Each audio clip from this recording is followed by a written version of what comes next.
दर्शक पनि यतिखेर हुँदा हुँदा जेरी र श्रेयाले भुन्टीमाथि अति र अत्याचार गर्न थालिसकेकी छिन्। हो, हस्पिटलबाट उपचार गराएर भुन्टीलाई हातमा डोर्याउँदै ल्याउँदै गरेको भद्रलाई नै भुन्टी र भद्र रात बिताएर आएको भनेर यस खालको आरोपहरू लगाउनसम्म भ्याए जेरी र श्रेयाले।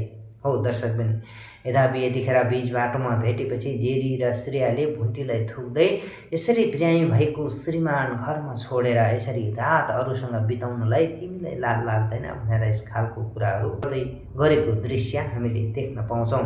हो दर्शकबिन, तसर्थ कमलो मन भएको भुन्टीलाई घरमा श्रीमानले भुन्टी भुन्टी भनेर रात दिन खोजिरहेको छ अनि खानपिन पनि तिम्रै कारणले गर्दा गरेको छैन। तसर्थ तिमी एकचोटि गएर आफ्नो श्रीमानलाई सम्झाऊ र आफ्नो श्रीमानलाई चाहिँ स्याहारा भनेर यसरी प्रलोभन दिएपछि कमलो मन भएकी भुन्टी श्रीमानलाई छोडेर आए तापनि फेरि श्रीमान कहाँ जानको लागि तयार हुन्छन्। तसर्थ भद्रले भने डाक्टरले यस खालको कुराहरू गर्नुभएको छ, उहाँ चाहिँ बिरामी भएर ढल्नु भएको थियो। तसर्थ मैले हस्पिटल लगेर उपचार गराएर अहिले डिस्चार्ज गराएर ल्याउँदैछु, कतै पनि हामी रात बिताएको छैन, त्यस्तो अनर्थ तपाईँले कुरा नगर्नुहोला, फेरि ठिक हुँदैन भनेर यस खालको कुराहरू भद्रले गर्छन्। तसर्थ जेरी र श्रेयाले भने ठुलो ठुलो कुरा गर्दै तिमी जस्तो केटा मान्छेलाई हामीले राम्रोसँग चिनेका छौँ, त्यसैले तिमी ठुलो कुरा नगर भनेर यस खालको कुरा गर्दै भुन्टीलाई घिसार्दै घरतर्फ लगेको दृश्य हामीले देख्न सक्छौँ।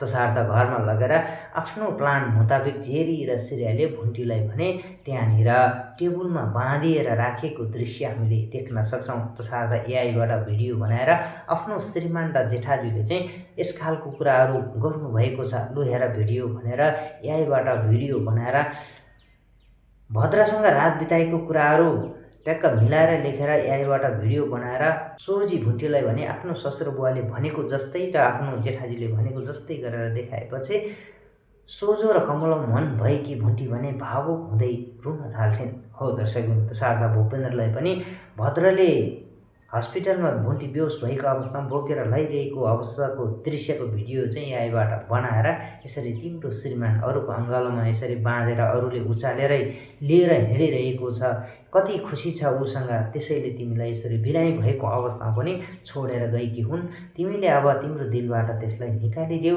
तिमी जेरीसँग राम्रो सम्बन्ध राम्रो घरबार गर्दा नै राम्रो हुनेछ भूपेन्द्र बाबु देवर भनेर श्रेयाले आफ्नो देवरलाई भ्रम फैलाएर यसरी पहिले नै कुराकानी मिलाइसकेको हुन्छ।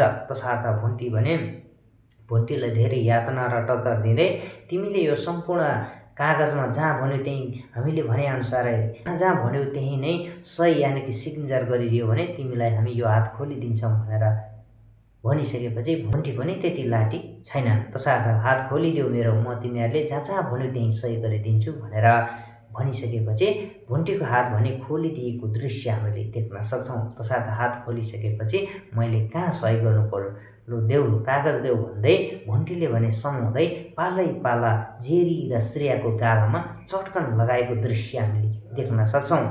तसर्थ चट्कन लगाइसकेपछि जेरी र श्रेया भने दङ्ग र छक्क परेकी थिइन् र रुन थालेकी हुन्छन्। तसर्थ त्यति नै बेला आफ्नो श्रीमान भूपेन्द्र कहाँ भुन्टी जाँदा आफ्नो श्रीमानले भने भुन्टीलाई तुरुन्त घरबाट निस्केर गइहाल, म यसरी बिरामी र यस्तो अवस्थामा भएको बेला तिमीले छोडेर अरू केटो पराई केटासँग रात बिताएर आउने, तिमी यहाँ बस्नु पर्दैन, जाऊ जाऊ भनेर पानीको बोतलले उठ्न नसके पनि आफू बसेको बेडबाट हानिरहेको दृश्य हामीले देख्न सक्छौँ। तसर्थ भुन्टी भने रुँदै त्यहाँबाट बाहिर आएकी थिइन्। तसर्थ बाहिर हल कठमा आइसकेपछि श्रेया र जेरीले फेरि पनि भुन्टीलाई त्यस घरबाट निस्केर जानुभन्दा पहिले तिमीले लागेको मङ्गलसूत्र र तिम्रो सिन्दुर मलाई दिएर जाऊ, अनि हामीले बोलाएको वकिल साहब आउनुभएको छ, उहाँले भनेअनुसार जहाँ जहाँ हुन्छ त्यहाँ कागज गरेर भूपेन्द्रसँग कानुनअनुसार डिभोर्स गरेर छुटकारा लिएर जाऊ, अनि मात्र तिमी यस घरबाट जान पाउँछौ भनेर यस खालको कुराहरू भुन्टीलाई गरेकी हुन्छन्। तसर्थ वकिल पनि त्यहाँ आएर भुन्टीलाई वकिलले सोधेपछि सबै कुराहरू भुन्टीले यथार्थमा बताएकै हुन्छन्। तसर्थ मैले मेरो श्रीमानसँग म छुट्न चाहन्न। मेरो श्रीमानले मलाई माया नगरे पनि मलाई छोडे पनि श्रीमानको सिन्दुर मेरो सिउँदोमा रहोस् भन्न म चाहन्छु। तसर्थ वकिल साहब, तपाईँ कानुन बुझेको मान्छे, तसर्थ मैले यो भनेअनुसार पनि तपाईँले कुरो नबुझिकन हाम्रो डिभोर्स गर्न खोज्नुभयो भने राम्रो हुने छैन भनेर भुन्टीले भनिसकेपछि वकिलले पनि मैले यसरी जबरजस्ती डिभोर्स गर्न मिल्दैन, तसर्थ कानुनअनुसार सकेसम्म मैले सबैजनाको मेलमिलाप गर्ने कुरा हो, तसर्थ मिल्दै मिलेन भने कसैको मात्रै डिभोर्स गर्ने गरेछु, होइन भने मैले यस्तो उहाँको मन्जुरी बिना मैले डिभोर्स गर्न मिल्दैन भनेर वकिल भने त्यहाँबाट हिँडिसकेको दृश्य हामीले देख्न सक्छौँ। तसर्थ भुन्टी पनि त्यस घरबाट निस्किन लाग्दा एक्कासी गाउँमा आफ्नो बहिनीको विवाहमा गएको भुवन भने त्यहाँ टुप्लुक्क आइपुग्छन् र यो होहल्ला र यो यस खालको दृश्यहरू देखेपछि के भइरहेको छ यहाँ भनेर जेरीलाई देखेपछि झन् दङ्ग र छक्क परेको दृश्य हामीले देख्न सक्छौँ। तसर्थ भुन्टी सिरियलको समाप्त त्यहीँ भएको थियो। दर्शकबिन, अब भुन्टी सिरियलले कस्तो मोड ल्याला त? के गाउँबाट आफ्नो बहिनीको विवाह सकेर आएको भुन्टीको जेठाजु दाइले भुन्टीको कुरा बुझेर के भुन्टीलाई सपोर्ट र साथ देला नि त? दर्शकबिन, त्यो सम्पूर्ण जानकारी थाहा पाउनको लागि भने अब आउने नयाँ भुन्टी भागको प्रतीक्षा हामीले पक्कै पनि गर्नुपर्ने हुन्छ।